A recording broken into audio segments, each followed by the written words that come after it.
Namaste Maharaj. We are so happy to have you here today and we give our hearty welcome to you. This is our Rasik Pita running under Sharada Math. As started in 1999.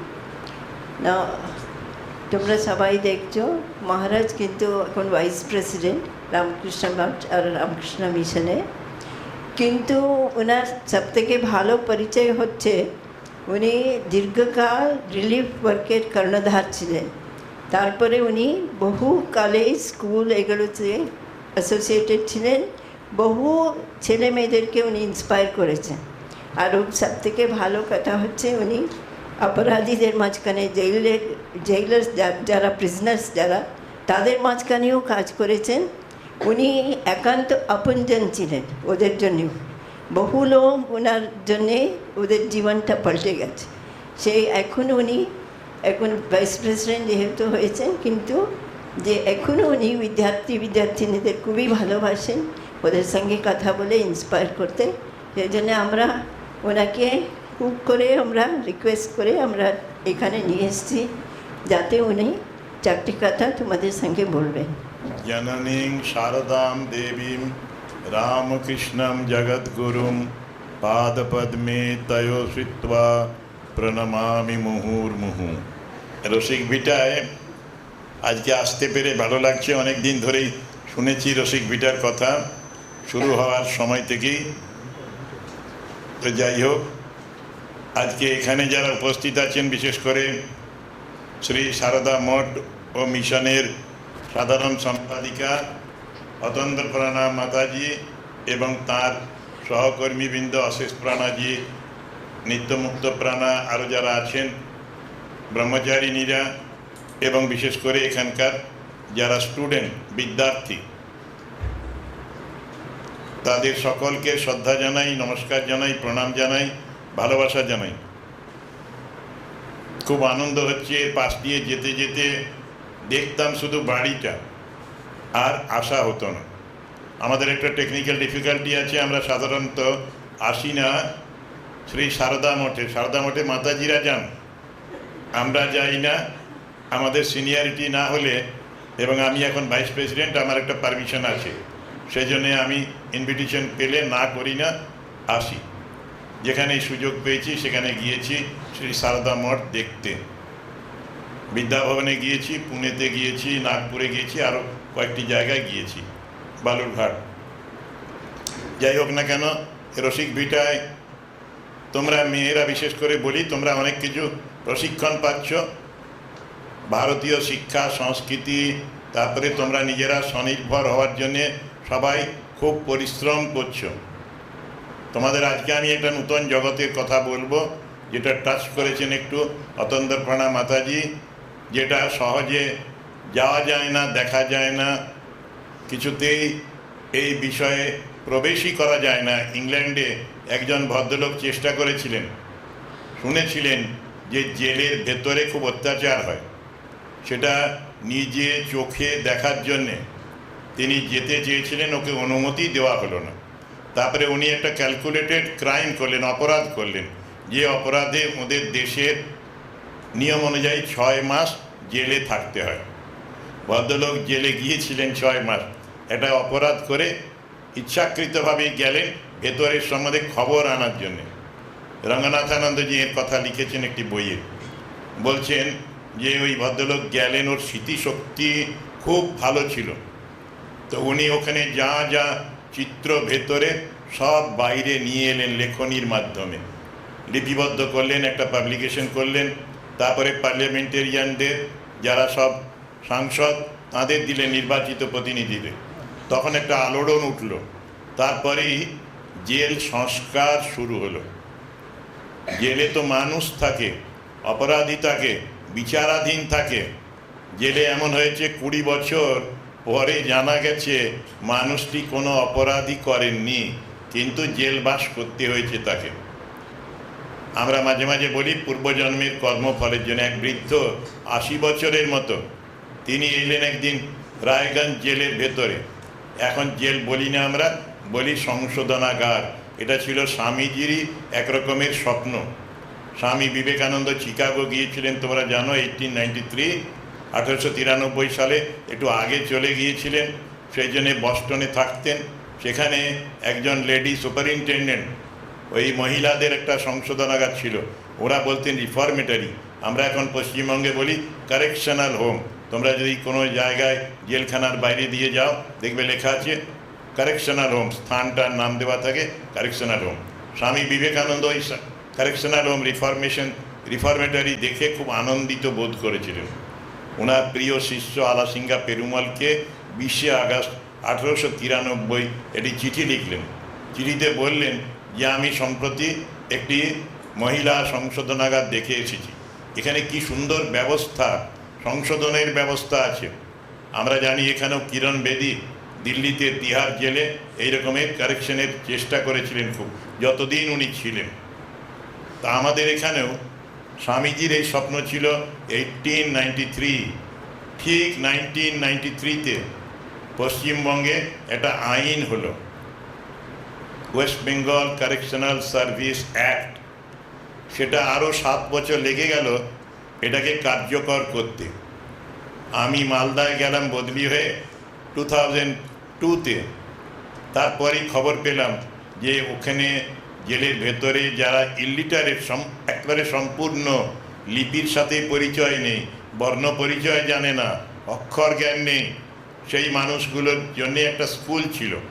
স্কুলের teacher নেই, এখন class হচ্ছে না। বন্দীরা অনুরোধ করেছে আমাদের এক ভক্ত সাংবাদিককে, পীযূষ সাহা বলে একজন সাংবাদিক, তাকে বলেছে। পীযূষ আমাকে ফোন করেছে। আমি আমাদের পুরনো ভক্তদের বললাম, কারণ বয়স্কদের নিয়ে গেলেই ভালো হয়। তো বয়স্করা রাজি হয়ে গেলেন, আমরা যাতায়াত শুরু করলাম। প্রথম সাক্ষরতা অভিযান হলো। যারা জানে না তাদের রাত্রিবেলায় ক্লাস করা হতো, জেলের ভেতরে বোর্ড করা হয়েছিল, টেবিল চেয়ার করা হয়েছিল।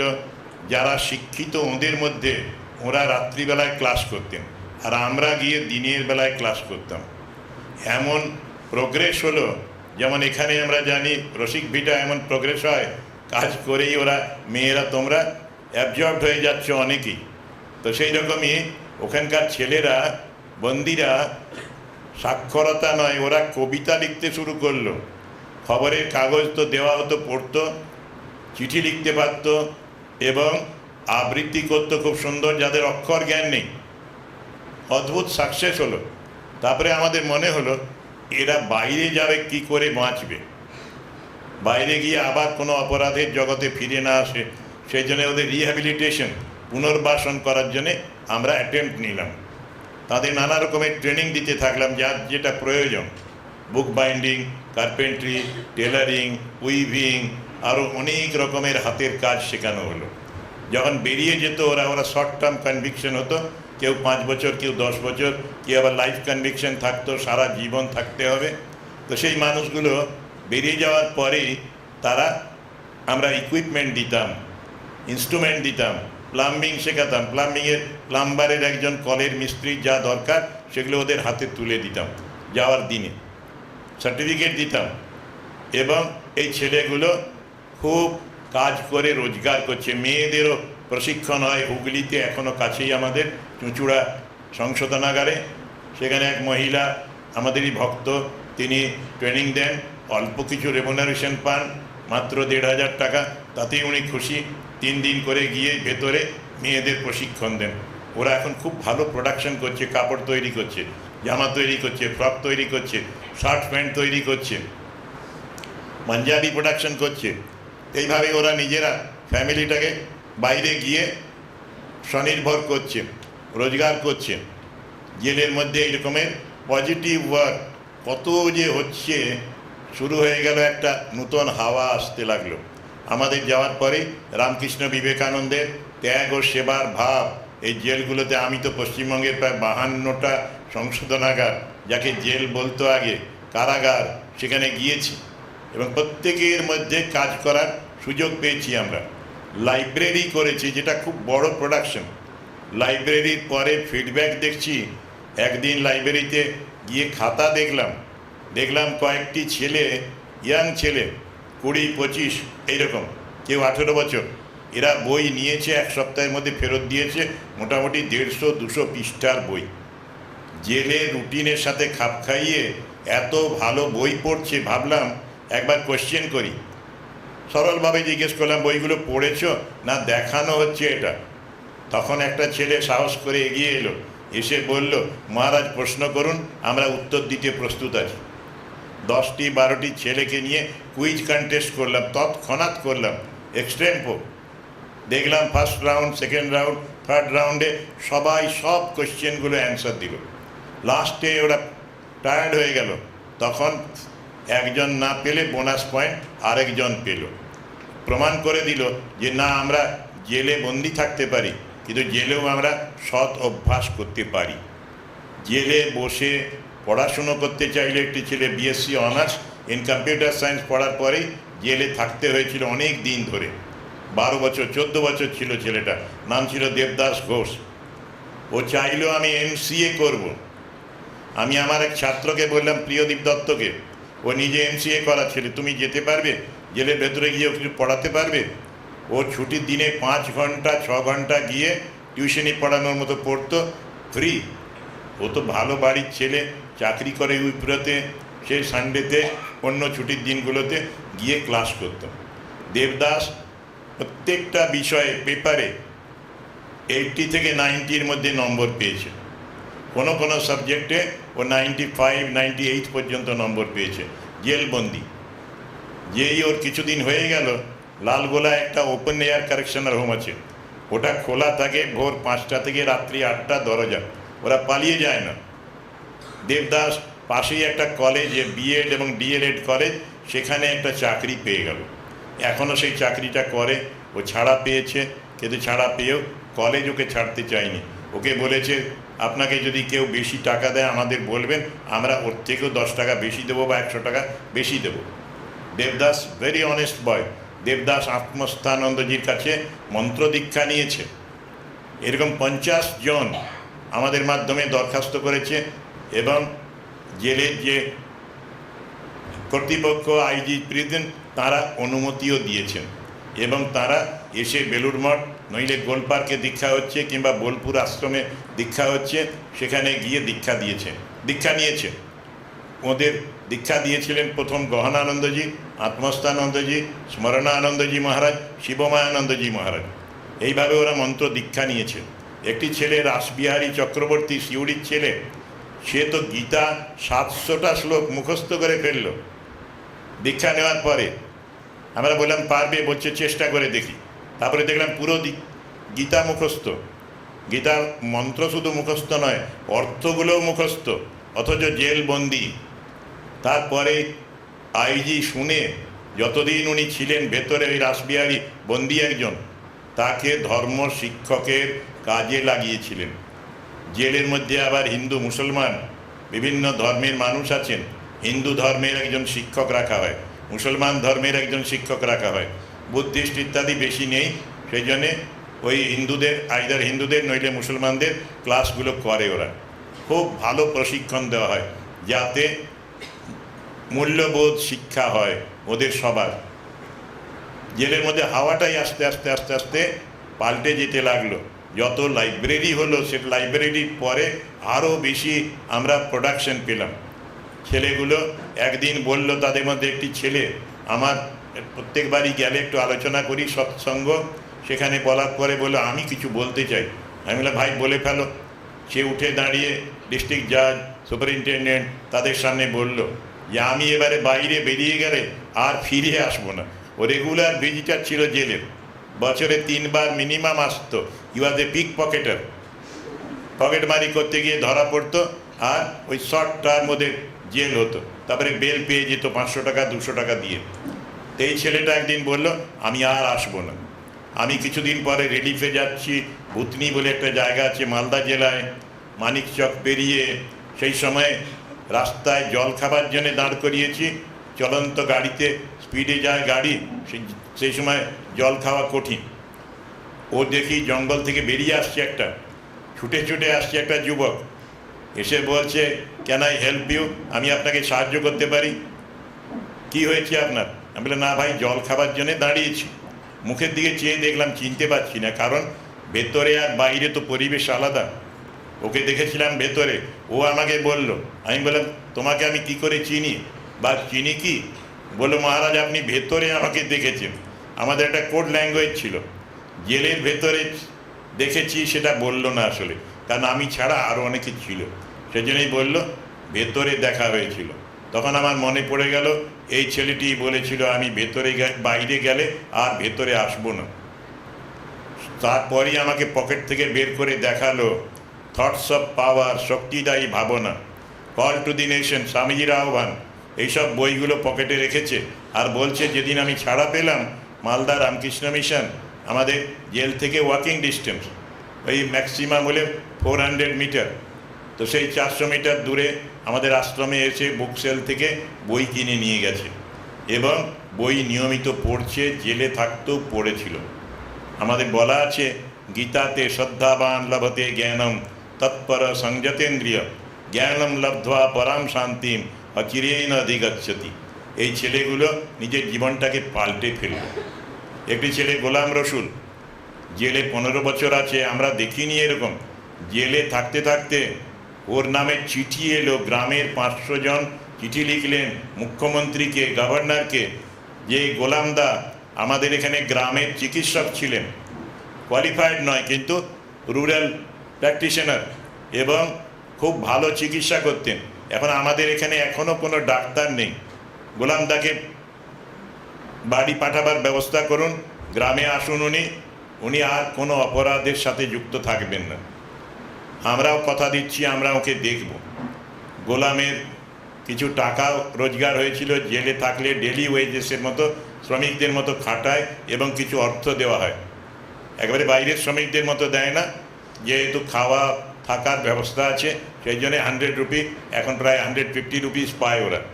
তো গোলামের জমা টাকা ওই বাড়ি এসে মেয়ের বয়স হয়েছে, বিয়েতে খরচ হয়ে গেছে।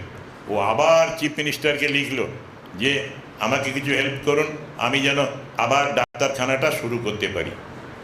Chief minister through IG Ramakrishna মিশনকে রিকোয়েস্ট করে, আমরা ওকে বহরমপুরে ওই ডেকে অনেক জিনিসপত্র দিলাম, chair table tool stethoscope BP instrument আরও গ্লুকোমিটার, এইসব জিনিসগুলো দিয়ে ওকে প্রতিষ্ঠা করবার চেষ্টা করলাম। বাড়িতেই পুনর্বাসন হলো এবং এখনও খুব গ্রামে খুব সুন্দর চিকিৎসা করেন। ওষুধ দেওয়া হয়েছিল অনেকগুলি প্রথমে কাজটা স্টার্ট করার জন্য। একদিন বললো মহারাজ রাত বিরেতে কল আসে, একটা সাইকেলের ব্যবস্থা করে দেবেন, তো সাইকেলও দেওয়া হলো এবং এগুলোতে আমাদের ভক্তরা অনেকেই স্পন্সার করতেন। শুনেই একজন বললো আমি সাইকেলের খরচটা দেব। এইভাবেই ওদের সাহায্য করা হয়েছে, ওরাও নিজেরা কথা দিয়েছে এবং পরিবর্তন হয়ে গেছে। প্রত্যেকে তো অপরাধী হয়ে জন্মায় না, কোনো কারণে অপরাধ করে ফেলে, তারপরে দে কারেক্ট দেমসেলস। অ্যাডমিনিস্ট্রেশন, অন্য ফ্রেন্ডস, আমরা তাদের সহায়তা দিয়েছি এবং তারা এইভাবেই নিজেদের চেঞ্জ করে ফেলেছে। একদিনের ঘটনা তোমাদের বলি, সকলের ভালো লাগবে। গঙ্গারাম দাস বলে একটি ছেলে জেলে থাকতো, 6 বছর ছিল। একদিন আমাদের আলোচনার পরে এরকম বললো আমি কিছু বলতে চাই। আমি বললাম বলো। সে গীতা থেকে একটা শ্লোক উদ্ধার করলো, যেখানে ভগবান কৃষ্ণ বলছেন পত্রং পুষ্পম ফলম তোয়ম যো মে ভক্তা প্রযচ্ছতি তদম ভক্তি উপহিতম স্নামি প্রজতাত্মন। এর মানে কি, যে আমি কিচ্ছু চাই না, যে কোনো জল, পরিষ্কার জল একটু আমাকে যদি কেউ দাও, পুজোর করো জল দিয়ে, কিংবা একটা ফুল দিয়ে, কিংবা একটি ফল দিয়ে, কিংবা যে কোনো একটি পাতা ব্যবহার করে পাতা দাও আমার চরণে, আমি খুশি হব, আশীর্বাদ করব তোমাকে। তারপরে নিজে বলছে, এইগুলোর মানে নিজেই বলছে, সব পরিষ্কার আমি যেমন ভাষায় বলছি সেরকম বলছে। তারপরে বলছে ভাইরা আমরা তো প্রিজনার, বন্দি, আমাদের কে গঙ্গা জল দেবে ভগবানের পুজোর জন্যে? কিন্তু সব থেকে শুদ্ধ জল, যে জলটা দূষণ হয়নি, সেটা হচ্ছে চোখের জল। চোখের জল দিয়ে তার চরণটি ভিজিয়ে দাও, কেঁদে কেঁদে তার পুজো করো।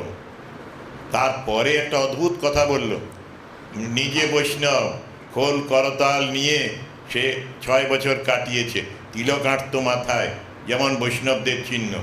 বৈষ্ণব হয়েও এটা বিশেষ কারণে বলল বেলপাতা হচ্ছে সব থেকে সেরা পাতা। কিন্তু বেলপাতাই বা কে আমাদের এনে দেবে দূর থেকে, বাজার থেকে কেনার মতো আমাদের সম্ভব নয় সবার। বেলপাতাও রয়েছে হাতের কাছে, দুটো চোখ দেখিয়ে বলছে বেলপাতার নিচে দুটো পাতা হলো আমাদের এই দুটো চোখ, আর সবার উপরে কপালের মধ্যে আরেকটা চোখ আছে আমরা দেখতে পাই না, ত্রিনেত্র, যেটা ভগবানের ওই কালী দুর্গা এদের মূর্তিতে তিনটে চোখ আঁকা থাকে দেখবে, একটা চোখ কপালের মাঝে থাকে। বলছে এটা হলো তৃতীয় চোখ, নাকের উপরে হাত দিয়ে এই জায়গায় হাত দিয়ে বলছে এটা হচ্ছে বেলপাতার মোটা, যেটা তিনটে পাতাকে জুড়ে রেখেছে। এই পাতাটি তার পুজোতে ব্যবহার করতে হবে, তার চরণে নিবেদন করতে হবে। অর্থাৎ চোখ দিয়ে স্থূল চোখে তাকে দেখার চেষ্টা করবে, তার ছবিটি দেখার চেষ্টা করবে। মাকে দেখো, ঠাকুরকে দেখো, মা দুর্গাকে দেখো, সরস্বতীকে দেখো, এইভাবে পুজো করবে। তারপরে বলো ফুল, ফুল আমাদের কে দেবে বাগান থেকে, আর বাগান থেকে ফুল তোলাও কঠিন, ফুলের দামও অনেক এখন। তারপরে ছেলেটি বলছে গঙ্গারাম যে মানুষের স্বভাবের ভালো গুণগুলো হলো এক একটা ফুল। তারপরে সে নিজেই বলছে অহিংসা, সত্য, দয়া, ক্ষমা, লোভ শূন্যতা, স্বার্থ শূন্যতা, এগুলো হলো এক একটা ফ্লাওয়ার্স, খুব ভালো ফুল। তোমাদের বাগানে, আমাদের বাগানে, এই মানব জমিতে চাষ করি আমরা, এবং একটা ফুল তার চরণে নিবেদন করব, একটা ফুল দিয়ে তার পুজো করব। তেমনি ফল সম্বন্ধ অপূর্ব ব্যাখ্যা করলো। এগুলো আমরাও বলি, ধার্মিক ব্যক্তিরা বলেন, সন্ন্যাসীরা বলেন। তো সেই বলল যে আমরা অনেক কাজ করি জেলের মধ্যে, যেমন সংসারও কেউ কেউ বলেন সংসারী মানুষরা, আমরাও কারাগারে আছি। আমি যখন জেলে কাজ শুরু করি, কলকাতা থেকে ফোন পাচ্ছি মালদায় যে মহারাজ আপনি কারাগারের বন্দীদের জন্য কিছু কাজ করছেন, আমরাও তো সংসার কারাগারে বন্দী আছি, আমাদের জন্য কিছু করবেন না? আমি বললাম কলকাতায় অনেক সন্ন্যাসী আছে, অনেক মাতাজিরা আছেন, তারা আপনাদের সংসারী মানুষদের সংসার কারাগার থেকে কি করে মুক্তি হবে বলে দেবেন। এখন আপাতত আমি এদের নিয়ে একটু ব্যস্ত আছি। তারপরেই সে বলছে যে আমাদের এই কারাগারে অনেক কাজ করতে হয়, ঝাড়ু দিতে হয়, বাগান পরিষ্কার করতে হয়, বাগানে গাছপালাগুলোকেও দেখতে হয়, জল দিতে হয় ছোট ছোট গাছগুলোতে, অফিসে কাজ করি, আমরাই ভাগ করে সারা বছর রান্না করি নিজেদের জন্যে, এই অফিসে কাজ করি। কেউ কেউ যারা জানে অ্যাকাউন্টসের কাজ, তারা অ্যাকাউন্টসের কাজে সুপারকে সাহায্য করি। এইভাবে অনেকগুলো কাজ, 12টা কাজের তালিকা দিল যারা ওই সিউড়ি জেলে ওরা যে কাজ করতেন। বলছেন এইরকম একাধিক কাজ আমাদের করতে হয়, একজনকে একের বেশি কাজ করতে হয়। একটা কাজের ফল পুজোর সময় ব্যবহার করো, মনে মনে তাকে দাও, তাহলেই পত্রং পুষ্পম ফলম তোয়ম, ভালোবেসে দাও, ওই ভক্তি সহকারে দাও, তাহলে তার আশীর্বাদ পাবে। জেলে থাকলামই বা যে কদিন তার ইচ্ছা থাকবো, আবার যেদিন মুক্তির আদেশ আসবে, ঈশ্বরের ইচ্ছা হবে, সেদিন মুক্ত হয়ে যাব। এইভাবে গঙ্গারাম ব্যাখ্যা করলো। গঙ্গারামের সাথে আমার এখনও যোগাযোগ হয় টেলিফোনে। গঙ্গারামের ছেলে ফুচকা বিক্রি করে, কীরনাহার বলে একটি জায়গা আছে বীরভূম জেলায়, সেখানে থাকে, আর ও ছেলের বিজনেসে সাহায্য করে, ভালো ফুচকা সেল হয় ওদের, খুব সুন্দর ছেলে। একাদশী করত, নিরামিষ খেত। আমার কাছে একদিন এলো সিউড়ি থেকে 200 কিলোমিটার দূরে, এসে দেখলো ওর জন্যে সাজানো আছে, আগে থেকে বলেছিল তো, সেই জন্য দুধ, ফল, মিষ্টি ইত্যাদি দিয়েছি। ও বললো মহারাজ আপনি কি আমার সম্বন্ধে জানেন সব, যে আজ একাদশী, একাদশীর দিনে কি খাবো? আমি বললাম আমি জানি, তোমাকে দেখেছি, তুমি জেলে থাকতেও ঠিক এইরকমই আহার করতে, দুধ, ফল, মিষ্টি এইসব খেয়ে ও একাদশী পালন করতো, আমাদের কাছেও কিছু আহার করলো। তো এই রকমের অনেকগুলি ছেলে মন্ত্র দীক্ষা নিয়েছে, অনেকে লাইব্রেরিতে বই পড়েছে, মায়ের বাড়িতে মায়ের শুভ পদার্পণ উৎসব কদিন আগে হয়েছে গত বছরে, এবারে আবার হবে মে মাস নাগাদ। এই উৎসবে ওরা এসেছেন, কারণ যেহেতু ওরা দীক্ষিত, মায়ের বাড়ি থেকেও ওরা চিঠি পান। বেলুড় মঠে যে রামকৃষ্ণের উৎসব হয় ঠাকুরের তিথি পুজোর, সেই উৎসবের চিঠি পান। স্বামীজি মায়ের তিথির দিনেও ওরা চিঠি পান, যেহেতু দীক্ষিত সেই জন্যে অনেক চিঠি যায়, ওরা বন্দি, ওদেরও জন্যে চিঠি যায় এবং ওরা পারমিশন নিয়ে আমাদের কাছে আসেন, দুপুরে আহার করেন, সকালবেলায় পৌঁছে যান। ওদের সাথে পুলিশ এসকর্ট থাকে, অনেক সময় বাইরে থেকে অনেকে মনে করে দে আর ভিআইপিস, কারণ এতগুলো পুলিশ এসকর্ট করে নিয়ে যাচ্ছে, হাতে হাতকড়া নেই, কিচ্ছু নেই, লাইক ভিআইপি তারা মুভ করে খুব সুন্দর এবং সব মন্দিরগুলোতে ভক্তি সহকারে প্রণাম করে। আবার ওদের কিছু টাকা পয়সাও থাকে, বলছিলাম ডেলি ওয়েজেস থেকে ওরা তুলে নিয়ে আসেন বেলুড় মঠে মিশন অফিসে রিলিফের জন্যে, অন্য কাজে সেই দানও করেন। তারপরে প্রসাদ পেয়ে দুপুরে ওরা সন্ধে পর্যন্ত অনুষ্ঠান দেখে তারপরে পুলিশের গাড়িতে করে ফিরে যান নিজের আবাসে, অর্থাৎ কারেকশন হোমে, জেলখানায়। যতদিন এখানে বন্দি আছে এইভাবে করবে। কার্তিক জানার গল্প বড় সুন্দর কাহিনী, সত্য কাহিনী। কার্তিক গহনানন্দজির কাছে মন্ত্র দীক্ষার আবেদন করল, মহারাজ অনুমতি দিলেন, সপ্তর্ষি মহারাজ, এবং ডেট ঠিক হয়ে গেল। ওর সাথে দেখা করতে গিয়েছিলেন ওর স্ত্রী। ওরা ফুলের ব্যবসা করে। পাঁশকুড়ার পরে যদি তোমরা যাও কখনো গাড়ি নিয়ে, দেখবে খুব ফুল বাগানের ছবি পাওয়া যায়, মানে দেখতে পাই আমরা। আমিও গিয়েছিলাম ওদের গ্রামে। তো ওর স্ত্রীর নাম লোপামুদ্রা। লোপামুদ্রা জানা, সে স্বামীর সাথে দেখা করতে গিয়ে শুনল যে নেক্সট উইকেই বা 10 দিন পরে ওর স্বামীর মন্ত্র দীক্ষা হবে। গহনানন্দজি মহারাজ আমাদের প্রেসিডেন্ট তখন বেলুড় মঠে, তার কাছে। ও তৎক্ষণাৎ একটা জরুরি চিঠি পাঠালো বেলুড় মঠে যে আমার স্বামী অমুক দিনে আপনার নিকট মন্ত্র দীক্ষা পাবেন, আমি ওর স্ত্রী, তো আমাকেও একই দিনে যদি দীক্ষা দেন খুব ভালো হয়। গহনানন্দজি মহারাজকে পড়ে শোনানো হলো, উনি অনুমতি দিলেন। তারপরে আবার মহারাজ ওর সেক্রেটারি, তিনি চিঠি পাঠালেন। উনি এলেন বাড়ি থেকে লোপামুদ্রা দেবী, আর কার্তিক জানা এলো আমাদের মেদিনীপুর সেন্ট্রাল জেল থেকে। কার্তিক পরে ছাড়া পেয়ে শিয়ালদার কাছে একটা ফুলের দোকান করেছিল। আমাদের জগদ্ধাত্রী পুজো হয় সারদা পীঠে, সেখানে কয়েক বছর ফুল এনে দিয়েছিল। আমরা কিছু পেমেন্টও করেছিলাম, ফুলের যথাযথ দাম দিয়েছিলাম। সুন্দর টাটকা ফুল, ভালো কোয়ালিটির সে সাপ্লাই করেছিল। এইরকমের অনেক ঘটনা আছে যে যা থেকে বোঝা যায় যে এই মানুষগুলো যে কোনো কারণে সংশোধনাগারে থাকেন বটে, কিন্তু এদের মধ্যে অনেক ভালো মানুষ আছে। একদিন একজন ডাক্তার ছিলেন 5 বন্ধু, কোনো কারণে জেলে অনেক দিন, বাঁকুড়া মেডিকেল কলেজের প্রফেসর র্যাঙ্কের। ভাবলে তোমরা অবাক হবে, বাইরে যত প্রফেশনে মানুষ আছে, সব রকমের প্রফেশনে একটা ছোট্ট গ্রুপ ওই জেলখানাতেও থাকতে হয় নানা কারণে। আমাদের শিবমায়ানন্দজি মহারাজ আমার আগে ভাইস প্রেসিডেন্ট ছিলেন, ওই ছিলেন কাশীপুরেই। উনি বলতেন, ভাই এমন কাজ করো যেন কাউকে আর জেলে না যেতে হয়। এরা সেরকমভাবে তৈরি হতে পারেনি, যে কোনো কারণে জেলের ভেতরে আছেন। একদিন সুব্রত দাস তিনি আমাকে বললেন, তিনি মেডিসিনের প্রফেসর ছিলেন বাঁকুড়া মেডিকেল কলেজে। তিনি বললেন, মহারাজ আমি কিছু বলবো। আমি বললাম বলুন। তখন তিনি বললেন, আমি যখন আগে এই মেদিনীপুর সেন্ট্রাল জেলের পাশ দিয়ে যেতাম, 18 ফুট উঁচু বিরাট বড় দেওয়াল, এর ভেতরে ভাবতাম শুধু কালো মানুষ আছে, কালো মানে অপরাধী আর মন্দ মানুষ। কিন্তু জেলের ভেতরে এখন আমি 5 বছর আছি, দেখলাম, অভিজ্ঞতা হলো, বাইরে এমন ভালো মানুষ নেই। এই রকম কিছু খুব ভালো মানুষ আমি জেলে পেয়েছি। আপনি কী করে বুঝলেন? বললেন খুব নিজের ভালো অভিজ্ঞতা। বললেন যে আমার একবার শরীর খারাপ হলো 1 সপ্তাহ আগে, সেই সময়ে হাই টেম্পারেচার, ডাক্তার এলো বাইরে থেকে, আমি যদিও নিজে ডাক্তার, নিজের ওষুধ আমি খেতে পারবো না। তো সেই চিকিৎসা চলছে, কিন্তু রাত্রিবেলায় খুব আনরেস্ট, অস্থিরতা আমার শরীরে। সেই সময় আমার যারা রুমমেট, তারা আমাকে এত সেবা করলেন, বাড়িতে ছোটোবেলায় মা বাবার কাছেও আমি এই রকমের সেবা পাইনি।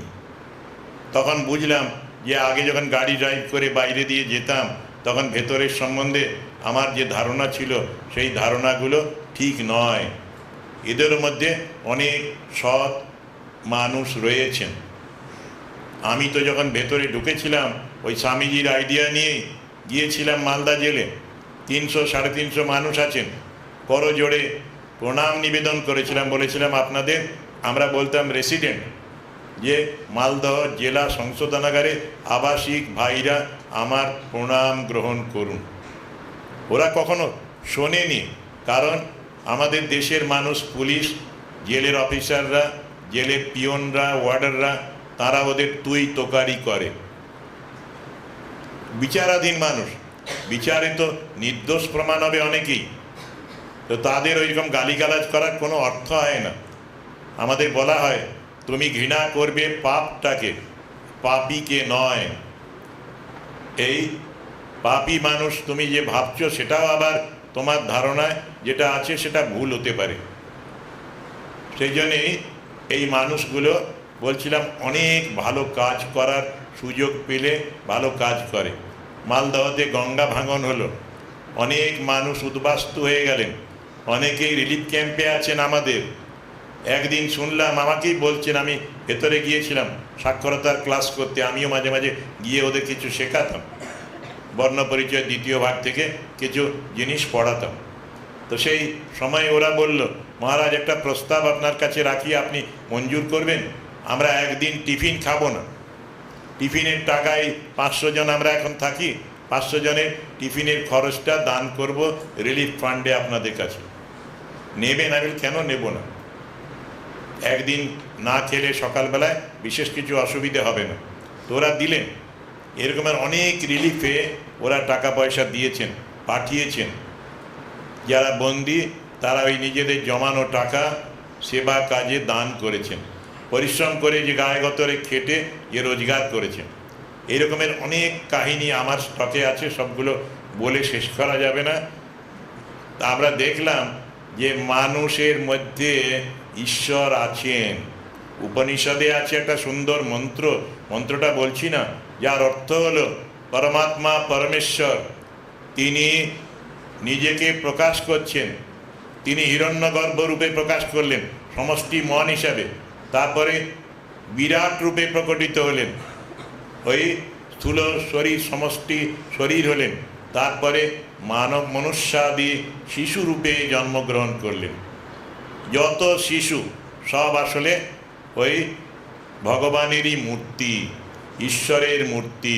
তোমার আমার, তোমাদের আমাদের আপনাদের সবার মধ্যে রয়েছেন সেই ঈশ্বর ভগবান। যত্র জীব তত্র শিব। এটা শুধু বাইরের লোকেদের জন্য নয়, জেলের বাইরের লোকের, জেলের ভেতরের লোকের মধ্যেও এই শিব ঠাকুর, ভগবান, ভগবতী, তিনি তারা বাস করেন।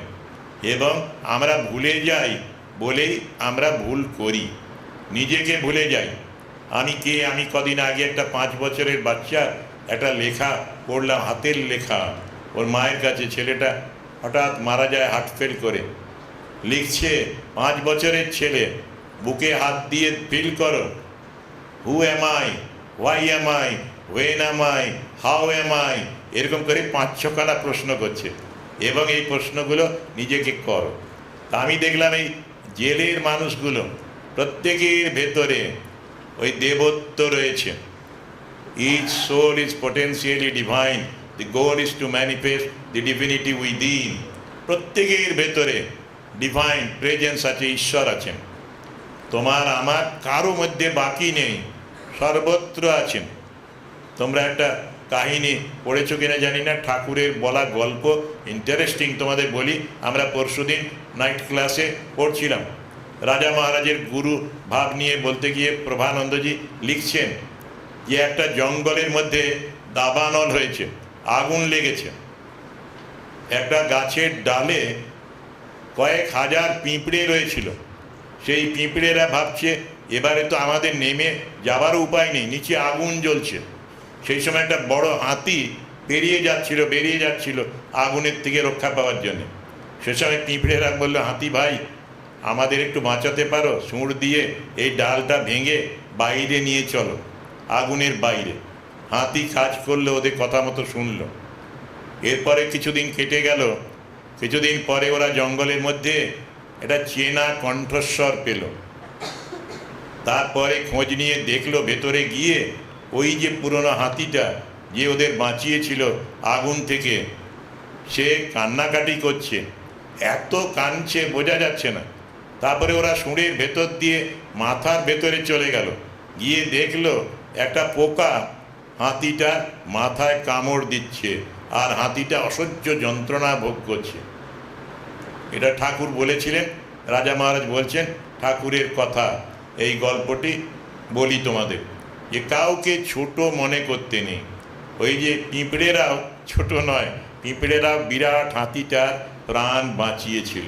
ছোট ছোট পিঁপড়ে সবাই মিলে একসাথে ওই পোকাটাকে কেটেই ফেললো, কেটে টেনে হাতির মাথা থেকে বের করে নিয়ে চলে এলো। আর বিরাট অপারেশন, সার্জিক্যাল অপারেশন করে এলো নীরবে, সাইলেন্টলি। তো এইরকমই আমার জেলের ভাই বোনেরা যারা আছে, দেখলাম যে এদের মধ্যে দেবত্ব রয়েছে। এদের একটু যদি সহানুভূতি দেখানো যায়, একটু কাজ করা যায়, তাহলে এরা সমাজে মূল স্রোতে ফিরে আসতে পারে। ইদানিং আমি বেশি যেতে পারি না, কিন্তু এখন আমরা একটা বড় কাজ করার চেষ্টা করছি। যারা জেল থেকে বেরিয়ে আসছেন, যাদের হাতে কোনো হাতিয়ার নেই, টাকা পয়সা নেই, আত্মীয় স্বজন নেই সাহায্য করার, তাদের পুনর্বাসন দেবার জন্যে, তাদের কাউকে সেলাই মেশিন, কাউকে ছোট ব্যবসা করার জন্যে মূলধন কিছু আন্ডার সুপারভিশন আমরা এগুলো করছি। এবং যাতে করে ওরা বাইরে বেরিয়ে ভিক্ষে না করতে হয়, কিংবা অন্যের অভাবে, বস্ত্রের অভাবে যেন মারা না যায়, সেই জন্যে ওদের একবারে আমরা লিটারেলি খুব ভালো করে আমরা ওদের হেল্প করার চেষ্টা করছি। জেল থেকে বেরিয়ে আসার পরে, জেলের ভেতরে, জেলের পরে, ওদের ছেলে মেয়েরা যখন বন্দি থাকে, বাবা মায়েরা, সেই সময় ওদের ছেলেরা বাড়িতে থাকে, ছেলেদের পড়াশোনার ব্যাপারেও আমরা যথেষ্ট ওদের হেল্প করছি। এখন ওরাও নিজেরা ড্রামা করে, বাল্মীকি প্রতিভা, এইরকম নচিকেতা, আরও রক্তকরবী, এইসবগুলো করেও কিছু অর্থ রোজগার হয় ওদের, সেইগুলো ভেতরেই হয়। বাইরের হলে গিয়ে যখন কাজ করে, তখন ভক্তরা বা শিক্ষিত মানুষেরা কিছু অর্থ সাহায্য করেন। সেই ফান্ড থেকেও ছেলে মেয়েদের পড়ার খরচ দেওয়া হয়।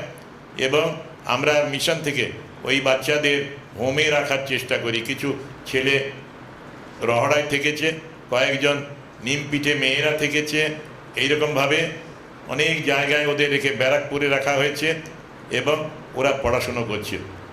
একেবারেই খুবই সারপ্রাইজিং হবে, আশ্চর্য লাগবে তোমাদের। একজনের বাবা 24 বছর জেলে ছিলেন, তামিজ উদ্দিন নাম, ওর ছেলে দিলওয়ার হোসেন। ওর ক্লাস 10-এর পরে রতুয়ায় কোনো রকমে 12 পাস করলো, তারপরে চলে এলো আমাদের কাছে, এসে বলে, মহারাজ আমাকে একটু পড়ার ব্যবস্থা করে দিন না, আমি কিন্তু ভালো পড়বো। তাকে বাংলা অনার্সে বেলুড়ে ভর্তি করা হলো। ফার্স্ট ক্লাস পেলো পার্ট 1-এ, পার্ট 2-তে, MA-তে, তারপরে নেট পরীক্ষা দিল, নেটে JRF পেলো, জুনিয়র রিসার্চ ফেলোশিপ। এখন সিনিয়র রিসার্চ ফেলো হয়ে বেলুড়ে কাজ করছে। আমাদের এখন ট্রাস্টি হয়েছেন, বিদ্যামন্দিরের প্রিন্সিপাল ছিলেন, বাংলার অধ্যাপক ছিলেন শাস্ত্রজ্ঞানন্দ মহারাজ, ওর আন্ডারেই ও PhD করছে। কয়েকদিন পরে দেখা যাবে ও কলেজের অধ্যাপক হয়ে যাবে। যার বাবা 24টা বছর জেলের ভেতরে ছিলেন। বাপন মণ্ডল বলে আরেকটি ছেলে, ওর বাবা 22 বছর ছিলেন। তো বাপনও বাংলায় MA পরীক্ষা দিয়েছে, B.Ed করছে, এবং চেষ্টা করছে নেটে কোয়ালিফাই করতে। এইভাবে ওদের মধ্যে পোটেন্সিয়ালিটি চিলড্রেনদের মধ্যে, বাচ্চাদের মধ্যে যথেষ্ট আছে। তারাও যোগ্য সন্তান হিসেবে প্রমাণ করছে নিজেদের। রামকৃষ্ণ মিশনে থাকার সময় ডিসিপ্লিনে ফার্স্ট হলো দিলওয়ারের মতো ছেলে। দিলওয়ার গ্রামের ছেলে, মুসলমান ছেলে, কিন্তু পরিষ্কার পরিচ্ছন্নতা, নিয়ম শৃঙ্খলা রক্ষায় সে বিদ্যামন্দিরে ফার্স্ট বয় হলো। তারপরে লং জাম্পে হাওড়া ডিস্ট্রিক্টে ফার্স্ট হলো। এইরকমভাবে স্পোর্টসম্যান হিসেবেও নিজেকে টপার হিসেবে প্রমাণ করলো। সবার মধ্যে এই শক্তিটা আছে, সেই শক্তিটা যেন বিকাশ হয়। আমরাও যারা বাইরে থাকে সৎ ব্যক্তি, তাদের বলি যে আপনারা ওদের জন্য প্রার্থনা করবেন। মা একটা কথা বলতেন যে যার আছে সে মাপো, যার নেই সে জপো। যার আছে সে হেল্প করবে ওদের নানাভাবে, আমাদের যেমন স্পন্সররা সাহায্য করে সব জায়গায়। আর যারা নেই, যারা ছোট, তোমরাও মেয়েরাও, তোমরাও এই বন্দি ভাইদের জন্যে, বোনেদের জন্যে প্রার্থনা করতে পারো। ওদের যেন বন্দি দশায় ওরা সুখে থাকে, শান্তিতে থাকে, সুস্থ থাকে, এবং বাড়িতে ওদের সন্তানরা যেন ভালো করে পড়াশুনো করে মানুষ হতে পারে। অনেকেই হচ্ছে, এবং জেলবন্দির ছেলে ইঞ্জিনিয়ার হয়েছে, জেলবন্দির ছেলে টিচার হয়েছে, জেলবন্দির ছেলে অধ্যাপক হবে বলছিলাম, তামিজ ভাইয়ের ছেলে। এবং এইভাবেই প্রত্যেকের মধ্যে প্রতিভা আছে, শক্তি আছে, কোনো কারণে ছোটোবেলায় গাইডেন্স পায় না, সেই জন্য এরকম হয়। এবারে আমি একটা অনেক দিন আগের জেলের কথা বলে শেষ করব। সালটা হলো 1942, ভারত ছাড়ো আন্দোলনের বৎসর। সেই সময় অমলেন্দু ঘোষ নামে একজন স্বাধীনতা সংগ্রামী, তার অল্প বয়স, 20-এর ঘরে। তো সেই মানুষটি বন্দী, বেঙ্গল ভলেন্টিয়ার ফোর্সের তিনি সদস্য ছিলেন। তিনি রাত্রিবেলায় দেখছেন যে ওর উল্টো দিকে সেলে একজন ছেলেকে রাখা হচ্ছে, অল্প বয়সের ছেলেকে। উনি চেয়ে দেখলেন ছেলেটা ওর পরিচিত নয়, সে স্বাধীনতা সংগ্রামী নয়, উনি ভারত ছাড়ো আন্দোলন করতে গিয়ে ধরা পড়েছিলেন। আর এই ছেলেটা তাহলে কি অপরাধ করেছে? এবারে ওনার খাবার দিয়ে গেছিল জেলের ভেতরে, খেয়ে শুয়ে পড়লেন। ওই ছেলেটাও শোবার চেষ্টা করলো, কিন্তু ওর ঘুম হলো না। 1 ঘন্টা যেতে না যেতেই ওই অমলেন্দু বাবুকে ডাকছে, বাবু বাবু ঘুমিয়ে পড়েছ? তারপরে ছেলেটি বলল, উনি বলেন কি বলছো? সে বলল, লন্ডন কোন কোন জায়গায়?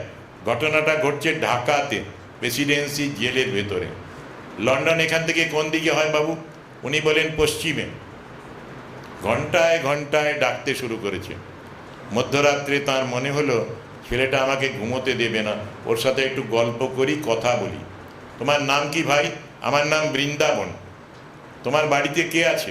কেউ নেই, মা বাবা ভাই বোন সব মারা গিয়েছেন। তারপরে আমাকে মাসিমা মানুষ করছিলেন। মাসিমার একজনের সাথে বিয়ে হবার কথা ছিল, তিনি নিরুদ্দেশ হয়ে গেলেন। তারপরে মাসিমাও সুইসাইড করলেন। তখন আমি পড়লাম অসৎ সঙ্গে। তারপরে পকেটমারি শেখানো হলো আমাকে। তারপরে আমি ভালো পাকা পকেটমার হইনি, ঢাকাতে চলে এলাম। আমি ছিলাম বৃন্দাবনে, তারপরে ঢাকায় ধরা পড়ে গেলাম পুলিশের হাতে।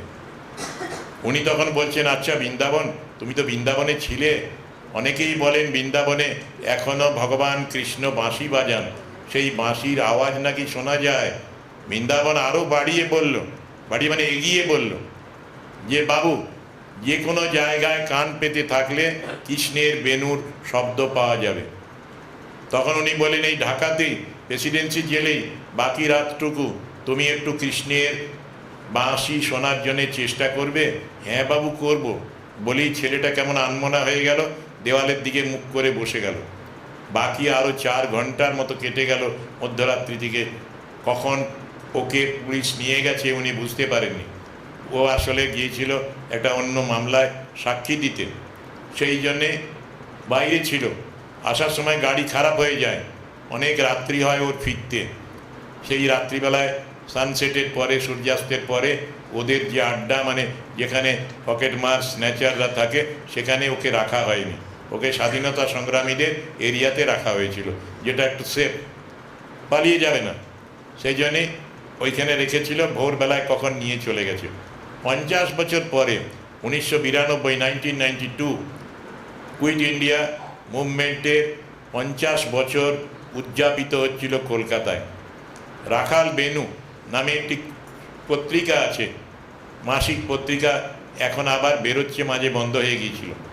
রাখাল বেনুতে অমলেন্দু ঘোষ শরৎ সংখ্যায়, দুর্গাপূজার সংখ্যায়, শারদীয়া সংখ্যায় বৃন্দাবন নামের একটা রচনা লিখলেন, যাতে এই কথাটি লিখেছেন। লিখে লাস্ট কনক্লুড করছেন, সমাপ্ত করছেন যে বৈষ্ণবেরা বলেন, অদ্যপি লীলা করেন গোরা রায়, কোনো কোনো ভাগ্যবানে দেখিবারে পায়। তো বৃন্দাবন দেখতে পেত কিনা জানি না, কিন্তু বৃন্দাবন শুনতে পেত। বৃন্দাবন তার কানে কৃষ্ণের বাঁশি যে কোনো জায়গায় বসে মন দিয়ে কান পেতে শুনত। এই আমার দৃঢ় বিশ্বাস। অমলেন্দুবাবু বেহালায় থাকতেন, স্বাধীনতা সংগ্রামের ইতিহাসে ওর নাম আছে। তোমাদের আজকে এইটুকুই বলি, আর আমি প্রার্থনা করি তোমরা যে জন্য এসেছো এই শিক্ষার পিঠে, সংস্কৃতির পিঠে, তোমাদের সব উদ্যোগ সার্থক হোক। তোমরা নিজেরা নিজের ওপরে দাঁড়াও এবং সমাজের ভালো কাজে যথাসাধ্য ব্রতী হওয়ার চেষ্টা করো আগামী দিনে। ঠাকুর মা স্বামীজির আশীর্বাদ তোমাদের উপরে শতধারে সহস্রধারে বর্ষিত হোক, আমার এই প্রার্থনা। ওম অসতো মা সদ্গময় তমসো মা জ্যোতির্গময় মৃত্যুর্মামৃতম গময় আবিরাবির্ময়েধি রুদ্রজত্তে দক্ষিণং মুখম তেন মাং পাহি নিত্যম। ওম শান্তি শান্তি শান্তি। হরি ওম তৎসৎ। শ্রীরামকৃষ্ণার্পণমস্তু। শোনো, তোমাদের জন্যে আমি একটা করে ফটো, মায়ের ছোট্ট ফটো, পেছনে বাণী লেখা, আর সামান্য একটু লজেন্স দুটো করে দিয়ে যাব, তোমাদের বিতরণ করে দেবেন মায়েরা বা দিদিরা, তোমরা সেটা গ্রহণ করবে। তো মহারাজ জিজ্ঞেস করলেন উত্তরটা কজন দিল? সকলের গলা শুনতে চাইছি। তোমাদের কেমন লেগেছে এতক্ষণ? তোমরা, আমরা মন্ত্রমুগ্ধ হয়ে শুনছিলাম জীবন কিভাবে পরিবর্তিত হয়ে যেতে পারে। কি অসাধারণ সব গল্প। একটু যদি গভীরভাবে ভাবো, আমরা যেখানে আছি সেখান থেকে আমরাও অনেক অনেক উপরে উঠতে পারি। ওরা যদি ওইভাবে করতে পারে, আর আমাদেরও যেন চেষ্টা হয় কাউকে যদি আমরা এতটুকু হেল্প করেও, এতটুকু সাহায্য করেও এইভাবে তাদের একটা আলোর পথে নিয়ে যেতে পারি। আর তোমরা আজকে মহারাজের এত সুন্দর বলার পরে মনে মনে একটা সংকল্প করে নাও, যাতে এটা এই জিনিসটার রেশটা যেন জীবনের মধ্যে একটা দাগ রেখে যায়। তাই নয় কি? তোমরা কি বলো? হ্যাঁ, আমাদের কি মহারাজ আমার প্রণাম নেবেন। এত হ্যাঁ, আর সবচেয়ে বড় কথা, এখানে তো একটা বিরাট বড় রেভলিউশন হয়ে গেছে না, দুদিক থেকে। ঠাকুর নিজে বলছেন আমার যেন কোনো রকম জাতের অহংকার না থাকে, যাতে অষ্টপাশের বন্ধনে মুক্ত না হই, যাতে আমরা কোথায় যেতে পারি। এটা ওই মুক্ত না হলে ভগবানকে পাওয়া যায় না। উনি হাতে কলমে করে দেখালেন। এই আজকের যুগে যারা মানে সবাই আমরা চাই সব পরীক্ষা নিরীক্ষা করে দেখে তবে নেব, মানব, সেটা ঠাকুর এখানে করে দিয়ে গেছেন। একটা রেভলিউশন। আমরা ভাবছি আজও কীরকম জাতপাতের গণ্ডগোল আছে, কিন্তু উনি সেটা করে যাতে আমরা ওটা মেনে নিতে পারি। আর তাছাড়া এখানে রসিককে কী কৃপাই না করে গেছেন। উনি একেবারে ওনার স্পর্শে উনি মুক্ত হয়ে গেছেন। আর সেটা এই জায়গা, এখানেই উনি তুলসী তলায় দেহ রেখেছেন। এমন একটা পরিবেশের মধ্যে তোমরা মহারাজের এত অমূল্য কথাগুলো শুনলে আমাদের সত্যিই জীবন ধন্য হয়ে যাওয়ার কথা। এক একটা কথাই মানুষ কত পরিবর্তিত হয়ে যায়। তোমরা সকলে ওখান থেকে প্রণাম করে নাও, কারণ এতজন প্রণাম করতে গেলে একটা মানে একটা ভূমিষ্ঠ হয়ে প্রণাম করে নাও, যেমন করে পারো তোমরা।